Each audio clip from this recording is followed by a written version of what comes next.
আমরা আজকে উপস্থিত হয়েছি মা দিবস উপলক্ষে প্রথম আলো এবং নুবিস্তার আয়োজিত মায়ের যত্ন অনুষ্ঠানে। এটি একটি বিশেষ অনুষ্ঠান যেখানে আমাদের সাথে উপস্থিত রয়েছেন আমাদের শ্রদ্ধেয় প্রথিতযশা দুজন অবস্টেটিশিয়ান। আমাদের সাথে উপস্থিত আছেন প্রফেসর কোহিনুর বেগম ম্যাডাম, আমাদের সাথে উপস্থিত আছেন আমাদের সবার প্রিয় জনপ্রিয় অভিনেত্রী রুনা খান আপু, আমাদের সাথে উপস্থিত আছেন প্রফেসর সালেহা বেগম চৌধুরী ম্যাডাম।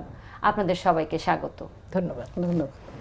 আমরা অনুষ্ঠানের শুরু করব আসলে মায়ের যত্ন। অনুষ্ঠানের নাম হচ্ছে মায়ের যত্ন। আমরা প্রেগনেন্সি পিরিয়ডে তথা অ্যান্টিনেটাল পিরিয়ডে মাকে কিভাবে যত্ন করতে হয়, পুরো প্রেগনেন্সি সময়টা তার কিভাবে যাবে, এই পুরো বিষয়টা সম্বন্ধে এই প্রোগ্রামটায় আমরা যদি আলোচনাটা শুনি তাহলে আমরা সম্যক ধারণা পেতে পারি।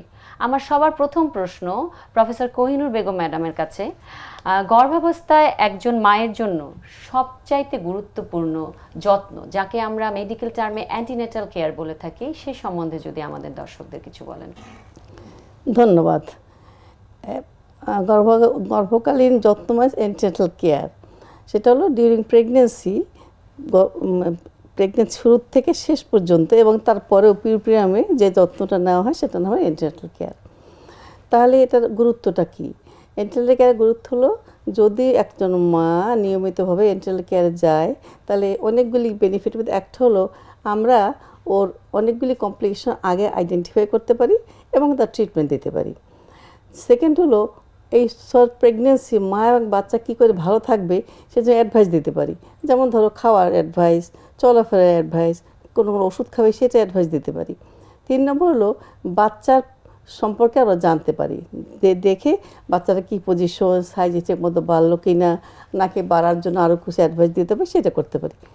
আরও সবচেয়ে গুরুত্বপূর্ণ হলো, এই পিরিয়ডটার সময় মাকে অনেকগুলি অ্যাডভাইসের মধ্যে একটা অ্যাডভাইস হলো কোথায় ডেলিভারি করবে। এটা কিন্তু খুব ইম্পর্টেন্ট জিনিস। ওকে বাড়িতে ডেলিভারি করবে নাকি হাসপাতালে যাবে? কারণ আমাদের এখন টার্গেট হলো প্রত্যেকটা মাকে হাসপাতালে ডেলিভারি করানো, কারণ বাসার ডেলিভারি কমপ্লিকেশন বেশি হয়। সে একটা ডেলিভারির সময় প্রিপারেশন কী, ও যে আসবে হাসপাতালে কী কী রেডি করে নিয়ে আসবে, কীভাবে প্রিপেয়ার্ড হয়ে আসবে, এগুলো খুব ইম্পর্টেন্ট। সেই জন্য আমাদের দরকার বেশি। আসলে আমরা অ্যান্টিনেটাল পিরিয়ড থেকে পুরো প্রেগন্যান্সি জার্নিটা সম্পর্কে তাকে আমরা মা এবং বাচ্চা দুজনেরই। এখানে আমি আরেকটু অ্যাড করি, আমাদের দেশে আসলে প্রেগন্যান্সি নিয়ে অনেক ধরনের আমরা যেটাকে বলি মিথ বা অনেক ধরনের কিছু রেমেডি, অনেক কিছু আছে। মানুষের মনে অনেক ধরনের ধারণা আছে যে প্রেগন্যান্সিতে এটা করা যাবে না, ওটা করা যাবে না। এই ব্যাপারটা নিয়ে যদি আপনি কিছু বলতেন। অনেক ভুল ধারণা আছে। যেমন ধরো, এসে জিজ্ঞাসা, ম্যাডাম আমি কি সবসময় চেক আপের দরকার আছে নাকি আমি শেষ বেলা আসলেই চলবে, একদম লাস্টে? নো, এন্টাল চেক আপের খুবই গুরুত্বপূর্ণ। এই যে একটুকে বললাম যে এই জিনিসগুলি না তো পারবে না তুমি করতে। 2 নম্বর হলো, কেউ জিজ্ঞেস করে আমাকে দুজনে খাওয়া খেতে হবে, আমি কি যে বাচ্চা আছে মা আছে, না, অতিরিক্ত খাওয়া প্রেগনেন্সিতে ক্ষতিকর। একটা লিমিট আছে, তুমি কতটা খাবে। তোমার 2200 থেকে 2300 ক্যালোরি এই খেতে হবে। তুমি দেখো যদি 4000 ক্যালোরি খাও সেটা তো চলবে না। খাওয়া একটা, কেউ কেউ বলবে কি যে আমি এই ফল ওই ফল খেতে পারবো কিনা। ফর এক্সাম্পল পেঁপে, প্রায় যে পেঁপে, আনারস, সবচেয়ে আনারস। তখন আমার উত্তর হলো, কেন দুনিয়ার কোনো ফল নাই? এছাড়া তো বইতে খাইতে হবে। তবুও আমি বলি না, এর সাথে কোনো সম্পর্ক নাই। এ ফল ফ্রুটসের সাথে বাচ্চার খারাপ ভালো হওয়ার কোনো সম্পর্ক নেই। তবে এটা ঠিক, কিছু টক্সিক জিনিস যেগুলো প্রেগনেন্সিতে খাওয়া উচিত না, সেটা হলো ড্রাগ। ডাক্তারকে না জানে কোনো ড্রাগতে খাওয়া উচিত না, ডাক্তারকে জানতে হবে। আরও অনেক মিথ আছে, যেমন ধরো আমি কি ঠান্ডা পানি খেতে পারবো, তোমার বাচ্চা ঠান্ডা লেগে যাবে না তো? এগুলি সব ভুল ধারণা। ঠান্ডা লাগবে কেন? তুমি ঠান্ডা পানি খেলে তোমার শরীর তো অ্যাডজাস্ট করে নিচ্ছে, ওইটা নর্মাল হয়ে যাচ্ছে, এতে হবে না। আবার কেউ জিজ্ঞেস করছে, ম্যাডাম আমি কি বাদাম খেতে পারি? কেন? আমার বাদাম খেয়ে আমার বাচ্চার অ্যাজমা হবে। এ অদ্ভুত, মানে এরকম কথাও শোনা যায়। যে এগুলি মিথ। এ সম্পর্কে আমাদের উচিত অ্যাজ এ ফিজিশিয়ান বা হেলথ কেয়ার প্রোভাইডার বা যারা আছি ওদেরকে ধারণাটা ঠিক করে দেওয়া, যে না, এর সমস্তগুলি ভুল ধারণা। তার মানে আসলে অ্যান্টিনেটাল চেকআপে যদি কেউ যায় তাহলে তার করেসপন্ডিং ফিজিশিয়ানই তাকে বলে দিবে যে কোনটা তার জন্য ঠিক বা কোনটা তার জন্য ভুল। ঠিক আছে ম্যাডাম, এখন আমি একটু সালেহা বেগম ম্যাডামের কাছে যাচ্ছি। এখানে অনেক ইম্পর্টেন্ট জিনিসের মধ্যে আছে যে প্রথম 3 মাস খুবই জরুরি, তো যেটাকে আমরা ফার্স্ট ট্রাইমেস্টার বলে থাকি আমাদের মেডিকেল টার্মিনোলজিতে। তো ফার্স্ট ট্রাইমেস্টারে কি কি সতর্কতা ম্যাডাম নিতে হবে? আমাদের ফার্স্ট ট্রাইমেস্টার আসলে অত্যন্ত গুরুত্বপূর্ণ, কারণ ফার্স্ট ট্রাইমেস্টারে কিছু কমপ্লিকেশন এমনিতেও হতে পারে।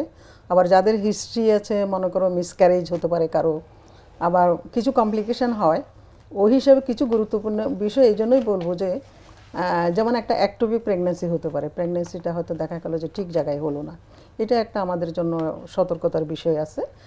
যেসব পেশেন্টের প্রেগন্যান্সি হওয়ার সাথে সাথে খুব সিভিয়ার অ্যাবডোমিনাল পেইন হয়, তাদেরকে আমরা একটু সতর্ক, তাদেরকে বলি যে তাদেরকে অবশ্যই চিকিৎসকের কাছে আসতে হবে, এবং সেটা প্রথম 6 থেকে 8 সপ্তাহের মধ্যে অবশ্যই আসলে সুবিধা বেশি আমাদের জন্য, সেই একটা ব্যাপার। আর যদি কখনো ব্লিডিং হয় তাহলে অবশ্যই আসতে হবে, কারণ আমাদের এই চিকিৎসার প্রয়োজন আছে। তবে এবং আমি যদি বলি এই গর্ভকালীন চেক আপের ফার্স্ট ট্রাইমেস্টারে আমরা কীভাবে প্রসিড করব একজন মাকে, তাহলে প্রথম আমরা বলি যে এটা ফার্স্ট ট্রাইমেস্টার অর্থাৎ 10 থেকে 12 সপ্তাহের মধ্যে তার অবশ্যই একবার চেক আপের জন্য আসা উচিত। এবং যখন আসবে তখন তার আমরা আসলে প্রথম যখন আসে তখন তার একটা হিস্ট্রি নিই, তার একটা ডিটেল এক্সামিনেশন করি। হিস্ট্রি নেওয়ার উদ্দেশ্য হলো তার কোনো মিসক্যারেজ আছে কিনা, তার কোনো ব্লাড প্রেশার আছে কিনা, ডায়াবেটিস আছে কিনা, তার কোনো আগে আর কি প্রেগনেন্সির আগে তার কোনো এরকম সমস্যা আছে কিনা, এবং তার অনেকগুলো রেকর্ডগুলো দেখি আমরা, মেডিকেল রেকর্ড, সে আগে এই বিষয়ে চিকিৎসা নিত কিনা, কোনো ওষুধ নিচ্ছে কিনা, মেডিসিন নিচ্ছে কিনা, যেটাকে আমাদের কন্টিনিউ করতে হবে অথবা বাদ দিতে হবে, এই আমাদের এটা দেখতে হয়। তার ওয়েট গেইনিংয়ের একটা প্রশ্ন আছে, তার ওয়েটটা কীরকম এখন, সেই জায়গাটা আমরা রেকর্ড করে রাখি। তার ব্লাড প্রেশারটা রেকর্ড করে রাখি। তারপর তার যদি দেখা যায় যে আমরা দেখি যে তার পরিবারে বা এমন কিছু আছে যে তার একটা যত্ন নেওয়ার ব্যাপারটা, সেটা আমরা একটা কাউন্সিলিং করি। তো এবং তার একটা কিছু স্ক্রিনিং টেস্ট আমাদের করতে হয়। আমরা যেমন ধরো আমরা ব্লাড গ্রুপটা করে রাখি, কারণ নেগেটিভ গ্রুপ যদি এখন সে ফার্স্ট টাইম যদি ডিটেক্ট হলো, নাকি তার আগে থেকে নেগেটিভ গ্রুপ ছিল, আগে একটা বাচ্চা আছে সেই সময় নেগেটিভ গ্রুপের জন্য কোনো তো সে মেডিসিন বা সতর্কতা ইঞ্জেকশন নিয়েছে কিনা, এগুলোও আমরা দেখি। তারপর আমরা তার স্ক্রিনিং টেস্টের মধ্যে আমরা তার ধর ব্লাড, যাদের ডায়াবেটিস আগে ফ্যামিলিতে ডায়াবেটিস আছে তার জন্য একটা ডায়াবেটিস টেস্ট করি, ডায়াবেটিসের টেস্টটা করি, একটা থাইরয়েডের টেস্ট করি।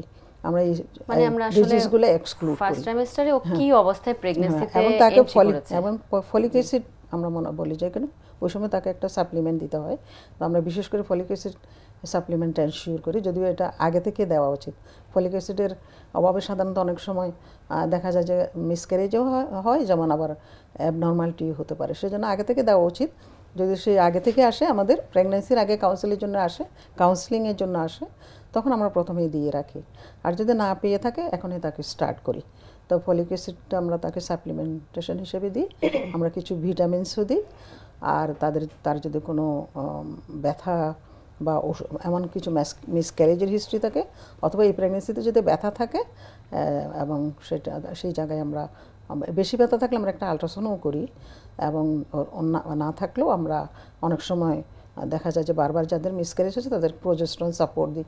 এরকম কিছু কিছু জিনিস আমাদের ফার্স্ট ট্রাইমেস্টারে অবশ্যই আমাদের দেখতে হয়। এবং সেই ফার্স্ট ট্রাইমেস্টার যদি আমরা মনে করি যে 14 উইকসের মধ্যে আমরা আসলে একটা জেনেটিক স্ক্রিনিংও করি, বিশেষ করে মানে এখন আমরা আসলে ফার্স্ট ট্রাইমেস্টারে আমাদের কমপ্লিকেশন তো হতেই পারে, কিন্তু যাদের নাও হবে তাদেরও আমরা একটা 12 সপ্তাহ থেকে 14 সপ্তাহ আমরা একটা আলট্রাসাউন্ড করব, তাকে সাপ্লিমেন্টেশন দিব এবং একটা স্ক্রিনিংও করব, সে কিভাবে কেয়ার নেবে সেটা করব। আর তার পরিবারের কেউ যদি আসে তার সাথে একটু কাউন্সিলিং করে যদি দেখি যে তার এরকম রিস্ক ফ্যাক্টর আছে, তবে সেগুলোর যত্ন নেওয়ার জন্য তাদের সাথে আমরা আলাপ করব। আপু, এবার আপনার কাছে আসি। আপনার কাছে আসি বলতে, আপনি তো আমাদের সবার প্রিয় অভিনেত্রী, কিন্তু আপনি একজন মাও। তো আমরা যদি ম্যাডামরা এতক্ষণ শুরু করলেন যে প্রেগনেন্সির মিথ কি আছে, বা প্রথম সময় থেকেই আসলে ডাক্তারের পরামর্শ নেওয়া উচিত, তো আপনার প্রেগনেন্সির জার্নিটা কেমন ছিল? আচ্ছা, ধন্যবাদ। আমি আসলে আপারা যখন বলছিলেন আমি শুনছিলাম, এবং আমার প্রেগনেন্সির জার্নি বলতে আমার দুটো অভিজ্ঞতা আছে। একটা আমার নিজের জীবনের জার্নি, একটা হচ্ছে আমার মায়ের জীবনের গল্প। তো আমার মায়ের জীবনের গল্পটা এমন যে তিনি 2 বার গর্ভধারণ করেছেন এবং 2টি সন্তান জন্ম দিয়েছেন। তিনি কখনো ডাক্তারের কাছে যাননি এবং কোনো রুটিন চেক আপ কোনো কিছু হয়নি। এটা আমি বলছি মানে আমার 43 বছর আগের কথা, আমার বয়স 43। কিন্তু যখন আমি সন্তান ধারণ করি সে সময় যেটা হয়েছে যে প্রথম মাস থেকে আমি বুঝতে পারার পর প্রথম মাস থেকে প্রতি মাসে একবার করে চেক আপে গিয়েছি। এবং আপা যেটা বলছিলেন ফলিক অ্যাসিড, এবং শুরু থেকেই আমাকে আমার ডাক্তার দিয়েছেন, এবং শেষের 2 মাস মানে 7, 8, 9 শেষের সপ্তাহগুলোতে প্রথম 15 দিনে একবার, তারপরে প্রতি সপ্তাহে একবার আমার ডাক্তার আমাকে দেখেছেন। এবং আপনারা যা যা বলছিলেন যে ডেলিভারি হাসপাতালে নাকি মানে সব কিছুর এরকম ধারণা।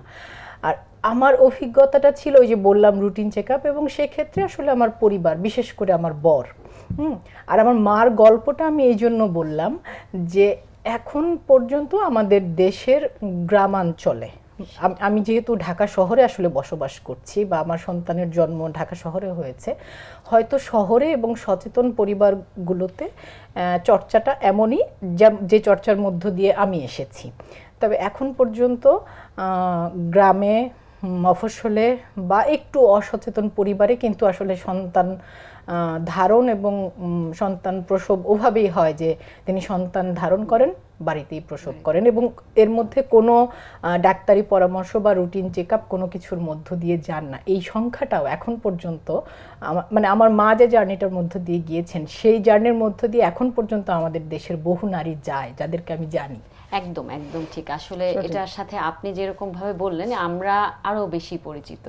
দেখা যাচ্ছে যে আমাদের কাছে এই ধরনের রোগীরা আসেন যারা কিনা কোনো অ্যান্টিনেটাল চেকআপে ছিলেন না, যে কোনো একটা ইমার্জেন্সি সিচুয়েশন নিয়ে আমাদের কাছে চলে আসছেন।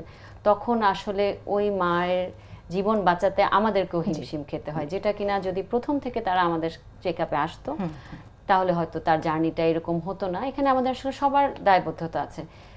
অনেকের অজ্ঞতা আছে, আবার অনেকে অজ্ঞতা ছাড়াও এই জিনিসটার গুরুত্বটা না অনুধাবন করার কারণে তারা কিন্তু আমাদের কাছে আসছে না। আমি বললাম যে ঢাকার বাইরে, গ্রামে বা সচেতনতার অভাবে এই চর্চাগুলো, এখন এই চর্চার মধ্য দিয়ে আমাদের দেশের বহু নারীদেরকে এখনো যেতে হয়। বিশেষ করে কম বয়সী, মানে কম বয়সী প্রথম যারা মা হচ্ছে, সেই হয়তো 15, 16, 17, 18 বছর বা 20-এর আগে যারা মা হচ্ছে ঢাকার বাইরে, এরকম প্রচুর নারী। আমি এই কথাটা এই জন্য বললাম যে আমার নিজের গ্রামের সাথে আমার এখনো খুবই যোগাযোগ আছে, এবং আমার কাজের সুবাদে আমি ঢাকার বাইরে প্রচুর যাওয়া হয়, এবং সেখানে গিয়েও এরকম দেখি ছোট ছোট, মানে ওদেরকে দেখলেই মনে হয় বাচ্চা, ওরাই বাচ্চা কোলে নিয়ে হাঁটছে। মানে আমাদের দেশে এখনো আসলে আমরা যেটাকে অ্যাডোলেসেন্ট প্রেগন্যান্সি বলি, সংখ্যাটা এখনো অনেক বেশি। আমরা আসলে সবাই এটা নিয়ে কাজ করছি, ম্যাডামরা অনেক কাজ করছেন। তবে একটা হেলথ এডুকেশনের একটা ব্যাপার আছে, অ্যাওয়ারনেস ক্রিয়েশনের একটা ব্যাপার আছে। যদিও গ্রামে গঞ্জে এখন অবশ্য ডেলিভারি বাসাতেই হচ্ছে, আমরা জানি আমাদের প্রায় 45%-এর বেশি এখনো গ্রামে ডেলিভারি, বাসায় হোম ডেলিভারি হয়। কিন্তু আপনার যেটা অভিজ্ঞতা, আমাদেরও সেরকম, কিন্তু এই বিষয়ে কিন্তু গভর্নমেন্ট বলেন বা আমাদের এই গাইনোকোলজিস্টরা, আমাদের যে সোসাইটি আছে, ওখান থেকে আমরা কিন্তু অনেক সময় যে বিশেষ করে মিডিয়ার মাধ্যমে আমরা অ্যান্টিনেটাল চেকআপের গুরুত্বটা বলি। তারপর হেলথ এডুকেশন, আসলে প্রাইমারি লেভেলে বা জুনিয়র হাই লেভেলে যদি একটা হেলথ এডুকেশনের একটা চ্যাপ্টার থাকে, সেগুলো কিন্তু আমরা অ্যাডভোকেসি করে থাকি। অবশ্যই আমি সেটাই বলতে চাইছিলাম যে আমার সন্তানের বয়স 16, তো আমি তো আসলে এই সময়টা আরো 16 বছর আগে কাটিয়েছি। তো কিন্তু সেই সময়টার মধ্যেই এই যে আপনারা যেটা বলছিলেন যে আমি একেবারে প্রতি মাসে আমার ডাক্তার, আমার খুব মনে আছে আশরাফুন্নেসা ছিলেন আমার ডাক্তার, আমি প্রতি মাসে তার কাছে যেতাম। এবং আমি বলতে চাইছি যে যেটা আসলে প্রেগন্যান্সিতে একটা মায়ের বা প্রথম যিনি মা হচ্ছেন, তার যে প্রসেসটার মধ্য দিয়ে চিকিৎসা মতে যাবার কথা, আমার জার্নিটা সেই প্রসেসটার মধ্য দিয়েই হয়েছে। কিন্তু আমার মা বা আমার গ্রামের চাচি, খালা, ফুপু বা অথবা এখনো আমার বয়সী আমার গ্রামের মেয়েরা বা আমার থেকে কম বয়সী আমার গ্রামের মেয়েরা, তারা এই প্রসেসটার মধ্য দিয়ে এখন পর্যন্ত যেতে পারছে না। কিন্তু এটাই যেমন ফলিক অ্যাসিড বা ক্যালসিয়াম আমাকে যেমন দিয়েছিল, সেই জন্য আমি এই জিনিসগুলোর নাম জানি। বা ডায়েট চার্ট, খাবারেরও একটা চার্ট করে দেয়া হয়। আমরা তো আসলে একেবারে জেনে অভিজ্ঞতা থেকে বহুদিন ধরে চলে আসছে, সেই অভিজ্ঞতার মধ্য দিয়ে ওরা যাচ্ছে। কিন্তু একেবারে ডাক্তারি মানে বিদ্যা মতে যেভাবে হওয়া উচিত, সেই প্রসেসটার মধ্য দিয়ে অনেক মেয়েরা এখনো বঞ্চিত এটা থেকে। আমি এবার একটু কোহিনুর ম্যাডামের কাছে আসতে চাই যে আমরা সবাই জানি যে প্রেগন্যান্সিটা ভালো থাকার জন্য বা প্রেগন্যান্সির জন্য হরমোনাল সাপোর্টটা অনেক জরুরি। বিশেষ করে প্রেগন্যান্সিতে প্রোজেস্টেরনের সাপোর্টটা অনেক জরুরি। তো আমাদের দেশে বিভিন্ন সময় বিভিন্ন প্রেগনেন্সির বিভিন্ন ক্ষেত্রে প্রজেস্টেরন দেয়া হয়ে থাকে। যদি আমি একটু করে বলি যে অনেক ক্ষেত্রে হয়তো মিসইউজও হচ্ছে, এই ব্যাপারে ম্যাডাম আপনার ওপিনিয়নটা কি? তোমাকে ধন্যবাদ। এটা ঠিক যে প্রজেস্টেরন একটা ভালো হরমোন। কি হরমোন? ওটার কাজ কি জানো? ওটা ইউটারাসকে কোয়াইট রাখে, হ্যাঁ। আর একটা কাজ হলো ওটা প্লাসেন্টাকে ইমপ্লান্ট হতে সাহায্য করে, প্লাসেন্টাকে ইউটারাসের গায়ের মধ্যে ভালো করে আটকে রাখতে সাহায্য করে। এই দুইটা ইম্পর্টেন্ট কাজ। তো এখন এভিডেন্স যেটা বলে সেটা হলো প্রজেস্টেরন রুটিনলি সবাইকে দেওয়া উচিত না। It is not necessary. সবাইকে রুটিনলি প্রজেস্টেরন দিতে হবে না। দিতে হবে কাদের? যারা রিপিটেড প্রেগনেন্সি লস, যারা এআরটি মানে অ্যাসিস্টেড টেকনোলজি প্রেগনেন্সি নিছে, অথবা যাদের আর্লি প্রেগনেন্সিতে ব্লিডিং হয়েছে, কিংবা তাদের বারে বারে প্রেগনেন্সি লস হওয়ার একটা সম্ভাবনা আছে, এদের কিন্তু এই জেনুইনলি দেওয়া উচিত প্রজেস্টেরন টেস্ট করে। কিন্তু প্রত্যেক দিন তো কারো প্রজেস্টেরন টেস্ট করা যায় না, সেজন্য অনেক সময় এম্পিরিক্যাল ওয়েতে আমরা দিয়ে থাকি প্রজেস্টেরন।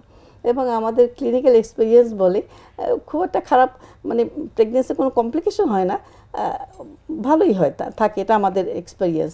কিন্তু এভিডেন্স যদি নেই আমরা, মানে হাজার হাজার লক্ষ লক্ষ লোকের উপরে ট্রাই করে দেখি, তাহলে এভিডেন্স বলে যে না, প্রজেস্টেরন এইভাবে রুটিনলি সবাইকে দেওয়া উচিত নয়।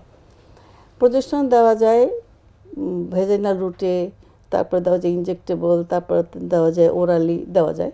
কিন্তু ইট ইজ বেটার, এটা ভালো হয় যদি আমরা ভেজাইনাল রুটে দিই, তাহলে প্রজেস্টেরনের কাজটা ভালো হয়। মাইক্রোনাইজ প্রজেস্টেরন, মানে আসলে যে ক্ষেত্রে প্রয়োজন ম্যাডাম, যে ক্ষেত্রে এই প্রয়োজনের মধ্যে আরেকটা প্রয়োজন বলি, সেটা হলো যাদের recurrent pregnancy loss in mid trimester, মানে সার্ভিক্সটা লুজ আছে, সার্ভিক্সটা লুজ জিনিসের জন্য প্রেগনেন্সি মিড ট্রাইমেস্টারে পড়ে থাকছে যায়, না। হ্যাঁ থাকছে না, ওদের বেলায় এই প্রজেস্টেরনটা দিলে এটা একটা অ্যাকশন আছে, স্ফিংটারকে কন্ট্রোল করে, টাইট রাখে।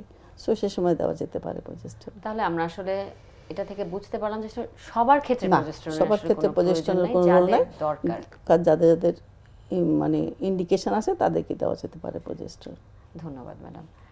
সালেহা ম্যাডামের কাছে আবার আসি। আমাদের এখন অনেকেই জানতে চায়, আর আমাদের দর্শকদের মধ্যেও এটা নিয়ে অনেক প্রশ্ন আছে, যে হাই রিস্ক প্রেগনেন্সি বা উচ্চ ঝুঁকি সম্পন্ন মা, আমরা আসলে হাই রিস্ক প্রেগনেন্সি বলতে কি বুঝি ম্যাডাম? আর তাদের ক্ষেত্রে আমাদের প্রেগনেন্সির সময়ে চেক আপটা কীরকম হবে? আসলে হাই রিস্ক প্রেগনেন্সি এবং হাই রিস্ক লো রিস্ক আমরা দুটো টার্ম ইউজ করি। যদিও লো রিস্ক প্রেগনেন্সি বলতে আসলে লো রিস্ক প্রেগনেন্সিতেও যে কোনো কমপ্লিকেশন হবে না এরকম কোনো গ্যারান্টি নেই। অর্থাৎ কোনো প্রেগনেন্সি একদম 100% সেফ না, আবার কোনো ডেলিভারিও 100% সেফ না। তারপরেও আমরা যাদের আসলে রিস্ক ফ্যাক্টর আছে, হাই রিস্ক বলতে আসলে আমরা মনে করি যে যার আগে থেকে কতগুলো রিস্ক ফ্যাক্টর আছে, অথবা এই প্রেগনেন্সিতেই তার কিছু রিস্ক বা কিছু কমপ্লিকেশন হওয়ার তার রিস্ক আছে, সম্ভাবনা আছে বা ঝুঁকি আছে। তো সেই হিসাবে আমরা হাই রিস্ক প্রেগনেন্সিটা বলি, এবং যেটা ম্যাটারনাল এবং মা এবং বাচ্চার আউটকামকে একটা আমরা মানে নেগেটিভলি বলবো আমরা আর কি। মানে ম্যাডাম প্রেগনেন্সির আউটকামটাকে খারাপ করতে পারে, মা এবং বাচ্চা দুজনেরই আউটকামটাকে খারাপ করতে পারে। তা আসলে আমাদের অ্যান্টিনেটাল চেক আপের উদ্দেশ্যই হলো মা এবং বাচ্চা দুজনকে সুস্থ রাখা, প্রেগনেন্সিতে, সারা প্রেগনেন্সিতে, আবার প্রেগনেন্সির পরে ডেলিভারিটাও ডেলিভারির পরে যেন মা এবং বাচ্চা সুস্থ থাকে। তো হাই রিস্ক প্রেগনেন্সি আমরা আসলে যাদের আগে আমরা এগুলো একটা স্কোরিংয়ের ব্যাপার আছে। আমরা প্রেগনেন্সি কিছুটা স্কোরিং করি, কিছু কিছু কমপ্লিকেশন নিয়ে, যারা আগের ডায়াবেটিস আছে, যারা আগের হাইপারটেনশন আছে, যারা আবার কিডনি ডিজিজ আছে, তারপর যাদের প্রেগনেন্সি লসে 2-3টা প্রেগনেন্সি লসের হিস্ট্রি আছে, তারপরে যারা ডায়াবেটিসে যারা ইনসুলিন নিচ্ছে, তারপর যাদের কনজেনিটাল বা অ্যাবনর্মালিটি বা বাচ্চা অ্যাবনর্মাল বেবি হয়েছে এরকম হিস্ট্রি আছে। তো এইগুলোকে আমরা হাই রিস্ক বলেই ধরে নিই। এবং তাদের বেলায় আমাদের আসলে সতর্কতা মানলে তাদেরকে তো নর্মাল প্রেগনেন্ট যাদের লো রিস্ক বলি, অথবা নর্মাল প্রেগনেন্সি যেটাতে আছে যারা আছে, তাদের যেমন আমরা এই অ্যান্টিনেটাল চেক আপগুলো করি, এই রুটিন চেক আপগুলো তাদের বেলায়ও আমরা অবশ্যই করব। তবে এটা অনেক বেশি ঘন ঘন আমাদের করতে হবে। করার উদ্দেশ্য হলো যে তাদের যদি আগে থেকে ব্লাড প্রেশার থাকে, সেই ব্লাড প্রেশারের জন্য তার কোনো মেডিকেশনকে আমাকে বাড়াতে হবে কিনা, ইনসুলিনের ডোজটা ডায়াবেটিস ইনসুলিনের ডোজ অ্যাডজাস্টমেন্ট করতে হবে। তার আগের ডিজিজ এবং সেই ডিজিজের জন্য যে ট্রিটমেন্ট পাচ্ছে সেই ট্রিটমেন্টটাকে আমাদেরকে ফলো আপে রাখতে হয়। কারণ তারা তাদের অনেক বেশি, যার হাইপারটেনশন আছে তার অনেক বেশি ঝুঁকি থাকে যে তার প্রি এক্লাম্পসিয়া হওয়ার। আবার যার প্রি এক্লাম্পসিয়া থাকে তা আবার এক্লাম্পসিয়া হয়ে যেতে পারে। তো আমরা এক্লাম্পসিয়া কিন্তু মাতৃমৃত্যুর একটা আমাদের দেশে আমাদের ম্যাডাম দেশে অন্যতম প্রধান মাতৃমৃত্যুর একটা কারণ। বড় জি। কারণ। তো শুধুমাত্র প্রেগন্যান্সির জন্য অথবা একজন সন্তানকে জন্ম দিতে গিয়ে মা মারা যায়, এ সারা পৃথিবীতেই আছে, আমাদের দেশেও আরও, আমরা বিশেষ করে তৃতীয় বিশ্বের দেশে এটা অনেক বেশি। তো সেই জন্য হাই রিস্ক প্রেগনেন্সিগুলোকে আমাদেরকে আগে থেকে আইডেন্টিফাই করা উচিত। সেজন্য প্রথম থেকে আমরা তাদেরকে তো ক্যাটাগরাইজ করি, আবার তাদের এই যত্নটা নিই আগের ডিজিজ থাকলে এবং পরবর্তীতে নতুন কোনো কমপ্লিকেশন তাদের ওই তৈরি হচ্ছে কিনা, রোগের কোনো complication হচ্ছে complication কিনা। হচ্ছে না। প্লাস কিছু কিছু মায়ের কন্ডিশন আছে যেটাতে শুধু মায়ের কমপ্লিকেশন হবে এমন না, বাচ্চার গ্রোথ কিন্তু কমে, গ্রোথ যেতে প্যাটার্নটা নর্মাল না হতে পারে, গ্রোথ রেস্ট্রিকশন হতে পারে, গ্রোথটা কম হতে পারে। আবার ডায়াবেটিস বেবিদের দেখা যায় যে আনকন্ট্রোল হয়ে থাকলে যাচ্ছে। অনেক বাচ্চা বড় জি, হয়ে ম্যাডাম। যেতে পারে। তো এই জিনিসগুলোকে বাচ্চাটাকেও আমরা মনিটরিং করি, শুধু মাকে না, বাচ্চাকেও মনে করি, তার গ্রোথ প্যাটার্নটা দেখি। আর যাদের দেখা যায় যে আমরা কিন্তু যারা হাই রিস্ক প্রেগনেন্সি যদি প্রথম দিকে আসে, তাদের যদি একটা প্রি এক্লাম্পসিয়া বা আগের প্রেগনেন্সিতে দেখা যায় যে তার একটা প্রি এক্লাম্পসিয়া হয়েছে, প্রেগনেন্সি সময় তার ব্লাড প্রেশার হয়েছিল, এরকম হয়, তখন নেক্সট প্রেগনেন্সিতে কিন্তু তার এটা হওয়ার সম্ভাবনা অনেক বেড়ে risk যায়। থাকে বেশি। জি। সেই জন্য তাদেরকে আমরা হয়তো একটা মানে 12 উইকস হয়েছে আমরা একটা হয়তো ডপলার স্টাডি করি যে তার একটা রেজিস্ট্যান্ট বা ইউটেরাইনাইটের রেজিস্ট্যান্ট হয়তো, এগুলো মেডিকেল টার্ম, মানে ম্যাডাম প্রেডিক্ট করার জন্য, প্রেডিকশনের জন্য prediction এর এইবার জন্য। তার কি এই prediction সম্ভাবনা এইবার কতটুকু? আসে কিনা, তাহলে আমরা যদি তাকে প্রেডিক্ট করি তখন তাকে 12 সপ্তাহ থেকে আমরা তাকে অ্যাসপিরিন জি, দিয়ে জি, দিই। ম্যাডাম। অ্যাসপিরিন দিয়ে কিন্তু আমরা এই Prevention-এর প্রেগন্যান্সি চেষ্টা তার করব, প্রিক্লাম্পসিয়াটাকে প্রিভেন্ট 100% প্রিভেন্ট করা যাবে না, কিন্তু তার রেট কমানো যাবে। প্লাস হলো অ্যাসপিরিন দিলে আবার মা এবং বাচ্চার মধ্যে যে ব্লাড সার্কুলেশন, সেই সার্কুলেশনটাকে ইমপ্রুভ করা যায়। এতে বাচ্চার গ্রোথটা যেভাবে রেস্ট্রিক্ট হওয়ার কথা থাকে যদি ট্রিটমেন্ট না করে, তাতে মানে আমরা যদি এটা প্রিভেন্টিভ, এটা তাহলে ম্যাডাম ওটা কমে আসবে। কমে আসবে। তাহলে এই একটা বড় সুবিধা। আরেকটা হলো তাদেরকে প্রিপেয়ার্ড করতে হয়, কারণ হাই রিস্ক প্রেগনেন্সিতে আমরা দেখি যে তাদেরকে আমরা যদি নর্মাল ডেলিভারি করা যাবে না তা না, কিন্তু কখন আমরা নর্মাল ডেলিভারি তার হবে কিনা, মানে নাকি ম্যাডাম তার তার সিজন, প্রেগন্যান্সির আউটকামটা কাউন্সেলিং তার একটা এবং প্রিপারেশন, ডেলিভারির জন্য একটা প্ল্যান করা Preparation, লাগে। জি। এটা মানে চিকিৎসককেই করতে হয়, জি। তার পেশেন্টের সাথে কাউন্সিলিং করে, ডিসকাস করে, এক্সপ্লেইন করে যে এখন আমি করছি, তাকে মাকে প্রিপেয়ার করতে হয়। এবং ডেলিভারিটা তার হয়তো কারো সিজারিয়ান লাগতে পারে, কারো নর্মাল ডেলিভারি হতে পারে, সেই নর্মাল ডেলিভারিটা অত্যন্ত সুপারভাইজ ডেলিভারি হতে হয়, অনেক বেশি ক্লোজ ফলো আপ রাখতে হয়, হয়তো একজন স্কিল পারসন দিয়ে করাতে হবে। বা কারো দেখা যায় যে একটা হাই রিস্ক প্রেগনেন্সি, ও হয়তো এই হাসপাতালের সাথে বা আমার সাথে তার আছে কন্ট্যাক্ট আছে, আমি তাকে চিকিৎসা দিচ্ছি, কিন্তু আমি মনে করছি যে না, তার একটা একদম তার একটা মানে হাই ম্যাডাম লেভেল একটা কেয়ার high level লাগবে, care দরকার, একটা multidisciplinary approach দরকার। অ্যাপ্রোচ জি। লাগবে। তখন আমরা ওইরকম হাসপাতাল যেটা আছে যেখানে তাকে সব আমরা সেটাকে facilities রেফার আছে। করতে পারি। তো এইভাবে তার ডায়েটটাকেও আমাকে, ডায়েট এবং নিউট্রিশনটাও আমাকে ঠিক করে দিতে হয়। তারপর ডায়াবেটিস থাকলে ডায়েটটা আবার আলাদা হয়। maintain করে দিতে হয়। তারপরে তার যেমন ইনসুলিন নিলে সে কীভাবে নেবে, কখন নেবে, তার ফলো আপটা কীরকম, গ্লুকোজ লেভেলটা কীভাবে হবে, সেটা করতে হয়। তো এরকম আর কি হাই রিস্ক প্রেগনেন্সিগুলোকে আমরা যেমন ক্যাটাগরাইজ করি, আবার তাদের চিকিৎসাটাকেও একটা স্ট্রাকচার করে নিই, আবার তাদের মাকে আবার আমরা সতর্ক করি অনেক ব্যাপারে। যেমন কারো যদি ব্লিডিং হয়, প্লাসেন্টা নিচে থাকে, তাহলে এটা কিন্তু হাই রিস্ক প্রেগনেন্সি, তার যে কোনো সময় ব্লিডিং হতে পারে। যার প্রি এক্লাম্পসিয়া আছে, তার যে কোনো সময় হঠাৎ করে খিঁচুনি হতে পারে, এক্লাম্পসিয়া হয়ে যেতে পারে। তার ব্লাড প্রেশার আছে, ওষুধ নিচ্ছে, সেই ব্লাড প্রেশার যে কোনো সময় বাড়তে পারে। যার আগে একটা ডেলিভারি, প্রিটার্ম ডেলিভারি হয়েছে, আগে পানি ভেঙে গেছে, তার এবার হতে পারে, তাকে সতর্ক করতে হয়। অনেক সময় তাকে স্টেরয়েড দিতে হয়, বাচ্চা লাইফস্টাইলে চেঞ্জ আনতে হয়, লাইফস্টাইলে চেঞ্জ আনতে হয় মায়ের। তারপরে একটা স্টেরয়েড ইনজেকশন দিয়ে বাচ্চার যেন লাংস এক্সপানশনটা, যদি আগে ডেলিভারি হয়ে যায়, এরকম আমরা প্রিডিক্ট করি, তাহলে তাকে সেই ব্যবস্থাটাও করতে হয়। তো আসলে হাই রিস্ক প্রেগনেন্সিগুলোকে আমাদের ক্লোজ ফলো আপ, কিছু সতর্কতা, তার চিকিৎসাটা স্ট্রাকচার করা, তার পরিবারের মানুষকে সবাইকে সতর্ক নিয়েই করা আসলে যে একটা প্রিপারেশন থাকবে, এই যে এই ডেলিভারি, এবং তার ডেলিভারিটা প্ল্যান ডেলিভারি হবে অলওয়েজ। আবার একটু কোহিনুর ম্যাডামের কাছে আসি। আমরা তো এতক্ষণ শারীরিক অনেক কিছু নিয়ে শুনলাম, কিন্তু একটা প্রেগনেন্সির জার্নিতে আসলে মায়ের মানসিক যত্নটাও অনেক জরুরি, আমরা জানি। সেই ব্যাপারটায় আমরা কিন্তু আসলে ওভাবে সব সময় ফোকাস করা হয় না। তো মায়ের মানসিক স্বাস্থ্য যত্ন এ ব্যাপারে ম্যাডাম আসলে কি করা উচিত? ধন্যবাদ। আমরা সবসময় না ফিজিক্যালি দেখি মাকে, আর ফিজিক্যাল ট্রিটমেন্ট দিতে অভ্যস্ত বেশি। আমরা কেন, যারাই দেখে, কিন্তু আমরা মায়ের মানসিক দিকটা মোটেও খেয়াল করি না। কিন্তু একটা মা, স্পেশালি যারা প্রথম মা, তাদের যে মানসিক অবস্থা কীরকম সেটা আমাদের অ্যাসেস করতে হবে। বিকজ ও ফার্স্ট টাইম প্রেগনেন্সি হয়েছে, ওইটা কী করে কন্টিনিউ করবে, কোথায় ডেলিভারি হবে, কী করে বাচ্চা পালবে, সব তার মাথার মধ্যে চিন্তা থাকতে থাকে, যার ফলে সে অনেক সময় মানসিকভাবে বেশ পর্যদস্ত হয়ে যায়। আর একটা জিনিস ওকে মানসিকভাবে কষ্ট দেয়, সেটা হলো যারা ঘরে থাকে ওর সঙ্গে, তার ইনমেট যারা, মানে তারা যদি ওকে প্রপার অ্যাটেনশন না দেয় তাহলে কিন্তু মানসিকভাবে খুব ভেঙে যায় ওই মেয়েটা। কাজেই আমি বলি মানসিক স্বাস্থ্যের দিকে তো অবশ্যই খেয়াল রাখতে হবে। আর যদি থ্রু দ্য হোল প্রেগনেন্সি কিছুই করলো না, তুমি তাকে মানসিকভাবে কোনো সাহায্য করলো না, ও কিন্তু যেই ডেলিভারি হয়ে যাবে তখন সে কিন্তু একদম মানসিকভাবে আপসেট হয়ে যাবে, আর তখন সবাই বলবে করে ভূতে ধরছে। মানে ও তো মানসিকভাবে ওটাকে আমরা বলি পিউরপুলার ব্লু বলি। আবার সে ব্লু থাকলে তো রক্ষা, এরপরে সাইকোসিস হয়ে যায়। তার কাজে এই যে পিউরপুলার সাইকোসিস, এটা ফার্স্ট ট্রাইমেস্টার থেকে সালেহা যে বলছে, ফার্স্ট ট্রাইমেস্টার থেকে আমাদেরকে ওই কাউন্সিলিংয়ে যাইতে হবে।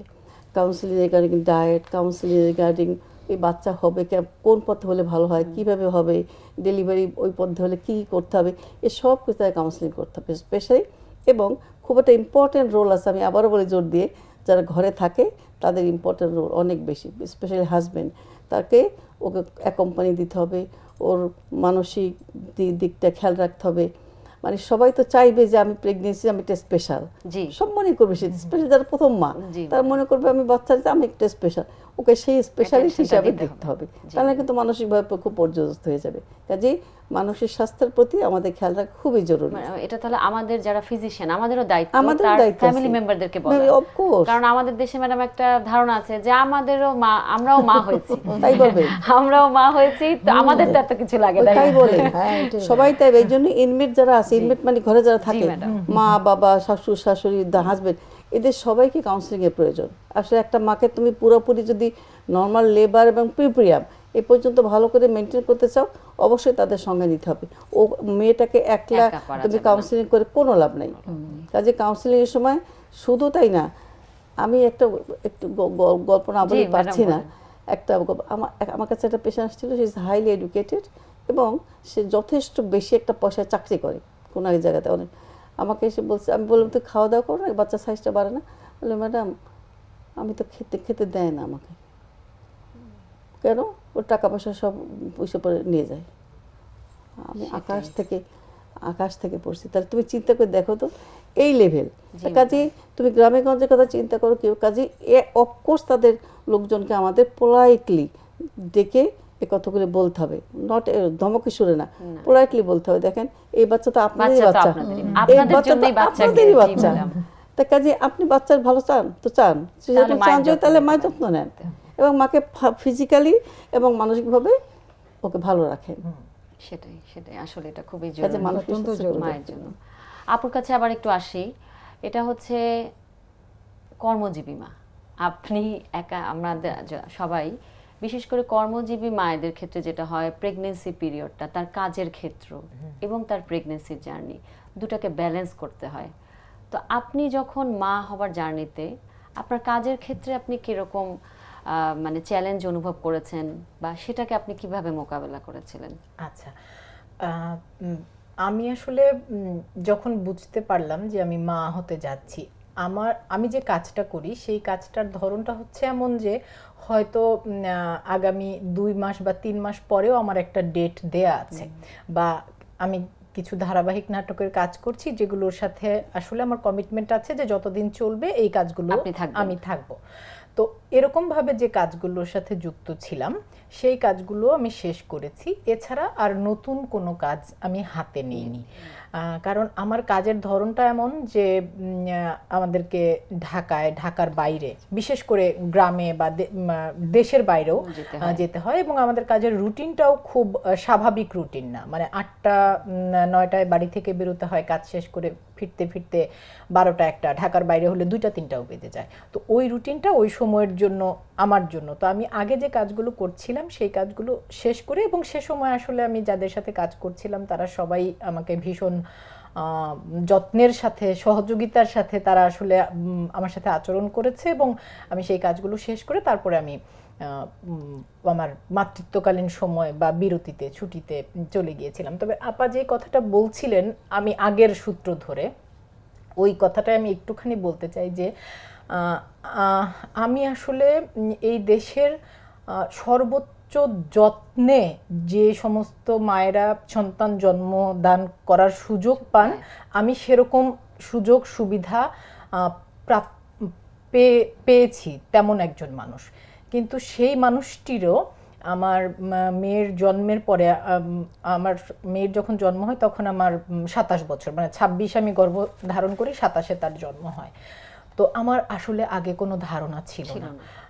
আমার মেয়ের জন্মের পরে 2-3 রাত পরে আমার মানে এমন অদ্ভুত একটা অনুভূতি হলো, আমি একদম স্পষ্ট দেখতে পাই এখনো, যে আমি একটা লাল গর্তে তলিয়ে যাচ্ছি সারা রাত।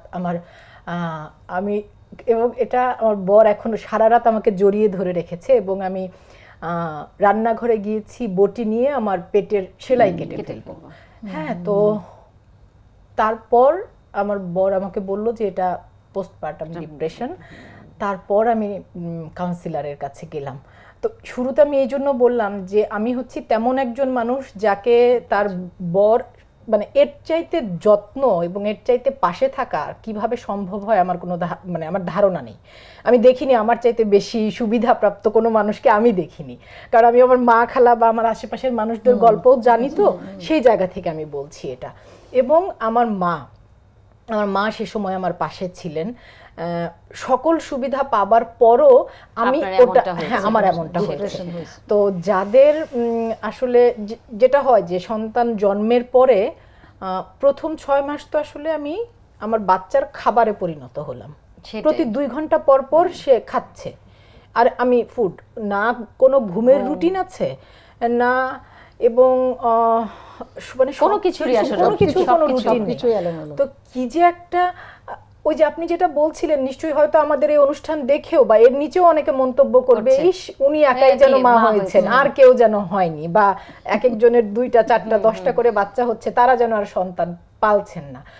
কিন্তু এই জিনিসগুলো আসলে আমরা অনেকে জানি না। বা আমাদের অনেকের হচ্ছে, এটা যে আইডেন্টিফাই করতে হবে বা সমস্যা হচ্ছে বা এটার জন্য যে কতজনের কত সমস্যা হচ্ছে সেটা তো আমরা জানছি না। সমস্যাটা ওই যে আপা বলছিলেন যে ভূতে ধরেছে, পাগল হয়ে গেছে, যখন সেটা এক্সট্রিম পর্যায়ে যায় তখন সেটার আরেকটা ব্যাখ্যা, আরেকটা আসে।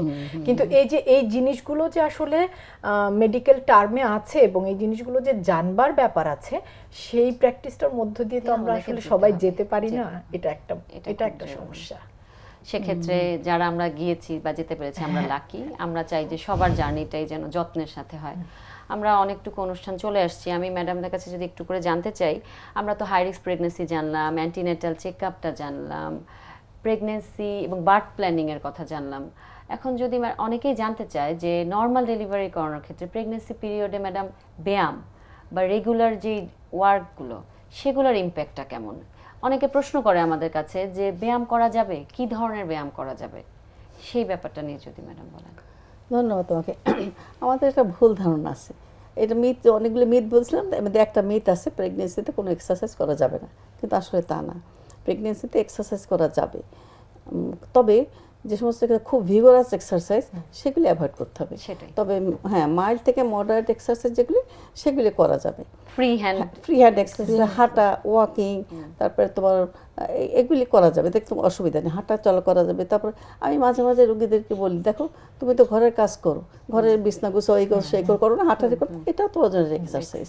তাই যে ঘটা করে একদম 6 মাইল হাঁটতে হবে এরকম এক্সারসাইজ না, কিন্তু তবে ফ্রি হ্যান্ড এক্সারসাইজ, হাঁটা চলা করা, একটু স্ট্রেচিং করা, এগুলি তোমার এসে করতে পারবে।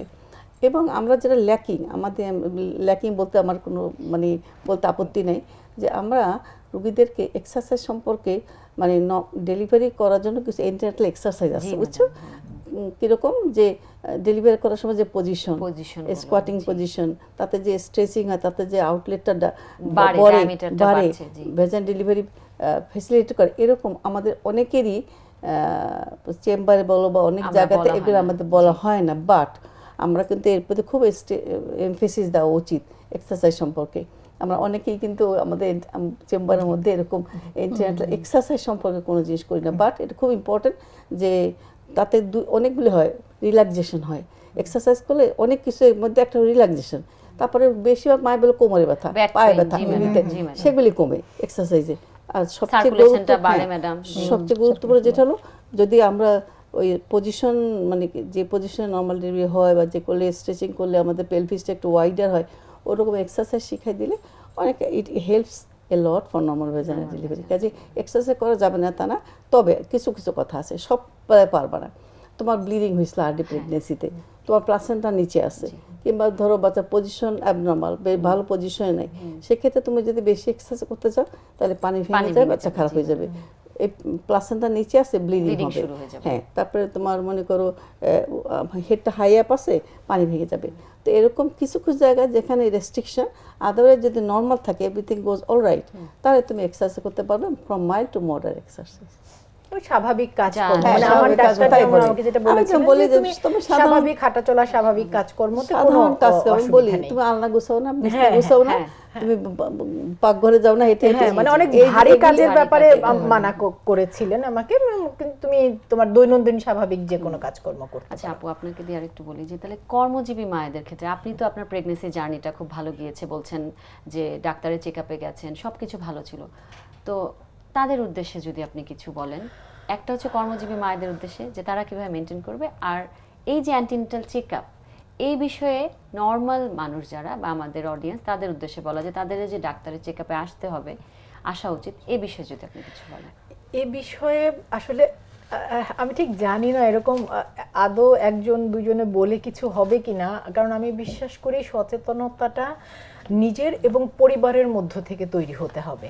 এই যে গর্ভবতী মায়েদের চিকিৎসা মানে রুটিন চেক আপ, ডাক্তারের কাছে যাওয়া, বা ডেলিভারির পরেও, আমি কিন্তু ডেলিভারির পরেও 6 মাস আমার ডাক্তারের কাছে কাছে গিয়েছি, গিয়েছেন, আসলে হ্যাঁ। এটাও জরুরি। এবং তিনি আমাকে বলেছেন যে তুমি প্রতি মাসে একবার করে গিয়েছি, তারপরে। এবং আপা যে এক্সারসাইজের কথা বলছিলেন, আমার ডেলিভারির পর আমার ডাক্তার আমাকে এক্সারসাইজ দেখিয়ে দিয়েছেন যে তুমি এখন আস্তে আস্তে এগুলো করতে পারো।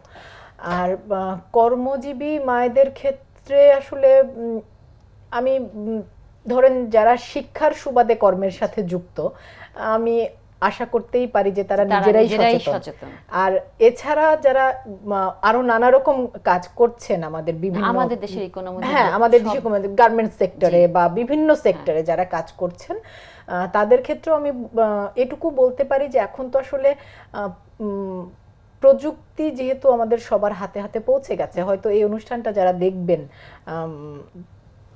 মানে তিনি বা সেই নারী বা তার পরিবারের কেউ এটুকু সচেতনতা নিজেদের মধ্যে ধারণ করে নিজেদেরকে চর্চা করতে হবে আসলে, হ্যাঁ। এবং শুধু শহর বা রাজধানী শহর, বিভাগীয় শহরে না, ছোট ছোট শহরেও কিন্তু সরকারি চিকিৎসার ব্যবস্থা আছে, কিন্তু যেতে তো হবে, বাড়ি থেকে যেতে তো হবে। আর ওই যে আপা যেটা বারবার বলছিলেন যে পরিবারের সকল সদস্যকে, বিশেষ করে স্বামী, একজন নারীর গর্ভাবস্থা এবং সন্তান জন্মের পরে সবচাইতে বড় সমর্থন যে মানুষটি দিতে পারে, সহযোগিতা, ভালোবাসা, সমর্থন, সেটি হচ্ছে তার পার্টনার, তার স্বামী। সেটা সন্তান লালন পালনের ক্ষেত্রেও সবচাইতে বেশি অসুবিধা যেটা হয়, আমি আমার অভিজ্ঞতা থেকে বলছি আপা, আপনাদের তো শতজনের অভিজ্ঞতা, আমার তো একার অভিজ্ঞতা, যে ডেলিভারির পূর্বে একটা অবস্থা, ডেলিভারির পরে যেটা হয় যে ঘুমটার খুব অসুবিধা তৈরি হয়।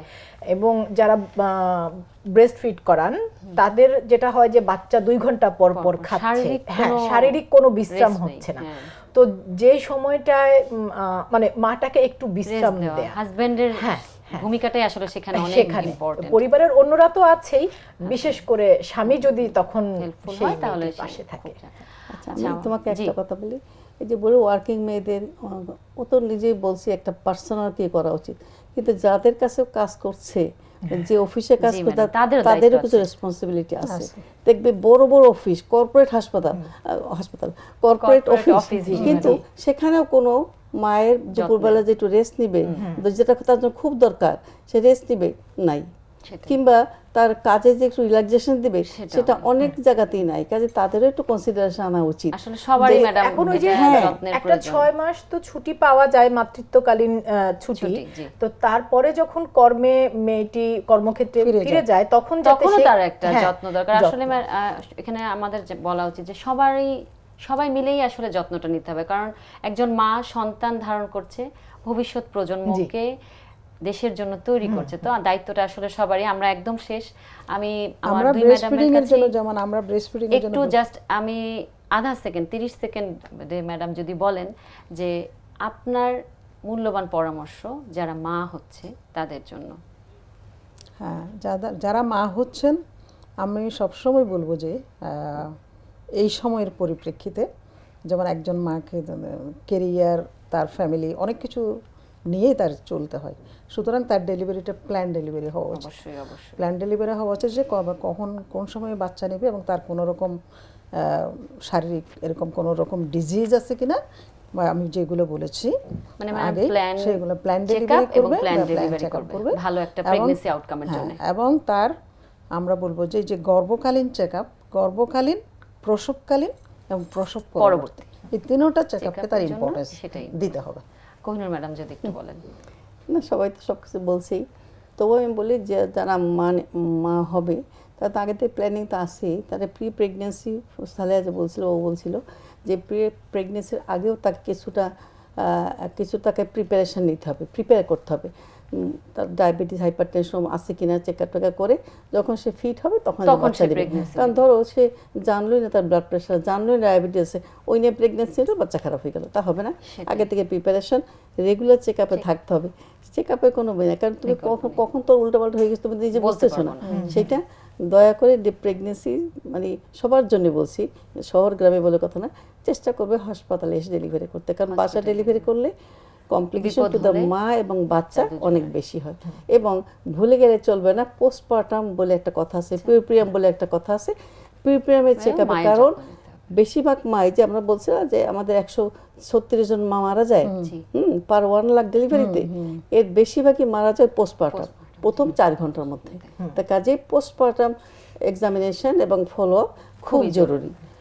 আপনার সাথে আমি একটা পয়েন্ট অ্যাড করি, সেটা হলো যে বলেছেন যে একটা মা ডেলিভারির পরে তার অনেক রকম রেসপন্সিবিলিটি থাকে, বাচ্চা পালাতে, তার নিজের শরীর যত্ন, এবং সেই সময় দেখা যায় যে কোনো কোনো মা আবার প্রেগনেন্ট হয়ে যায়।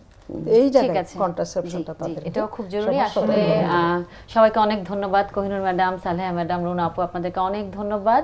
আমরা সব ধরনের অ্যাডভাইসই আসলে পেলাম, একটা মেয়ের প্রেগনেন্সি জার্নিটা কেমন হতে হবে, পিরিয়ামে তার জার্নিটা কেমন হবে, ফ্যামিলির রোল কি হবে, ওয়ার্কিং ওমেনরা কিভাবে করবে, সেক্ষেত্রে তার পরিবারের দায়িত্ব, এবং ম্যাডাম খুব সুন্দর বলেছেন সে যে প্রতিষ্ঠানে জব করছে তাদেরও একটা দায়িত্ব আছে। সর্বোপরি আমাদের সবারই দায়িত্ব একজন মায়ের প্রেগনেন্সি পিরিয়ডটা সুন্দর করার ক্ষেত্রে। এই জন্য আমাদের আসলে অনুষ্ঠানের নামই আজকে মায়ের যত্ন, কারণ আমরা যদি মায়ের যত্ন নিই, সে একজন ভালো সুস্থ বাচ্চা জন্মদান করবে, যিনি আমাদের ভবিষ্যৎ প্রজন্ম এবং আমাদের দেশকে অনেক এগিয়ে নিয়ে যাবে। আমরা সবাইকে অনেক ধন্যবাদ জানাচ্ছি, ম্যাডামদের সবাইকে, কোহিনুর ম্যাডাম, সালেহা ম্যাডাম, রুনা আপু, আপনাদের সবাইকে অসংখ্য ধন্যবাদ এতক্ষণ আমাদের সাথে থাকার জন্য। আমাদের মায়ের যত্ন অনুষ্ঠান প্রথম আলো এবং নুভিস্তা ইনকর্পোরেট করেছে। আমরা এই প্রোগ্রামের মাধ্যমে জানতে পারলাম একটা পুরো প্রেগনেন্সিতে মায়ের কিভাবে যত্ন নিতে হবে, কারণ মায়ের যত্ন ভালোভাবে নেওয়ার মাধ্যমে আমরা ভবিষ্যৎ প্রজন্মকে এগিয়ে নিয়ে যেতে পারবো এবং আমরা সামগ্রিকভাবে আমাদের দেশকে এগিয়ে নিয়ে যেতে পারবো, কারণ আমরা জানি একজন সুস্থ মা সুস্থ সন্তান জন্মদান করলে ভবিষ্যৎ প্রজন্ম এগিয়ে যাবে। সবাইকে অসংখ্য ধন্যবাদ।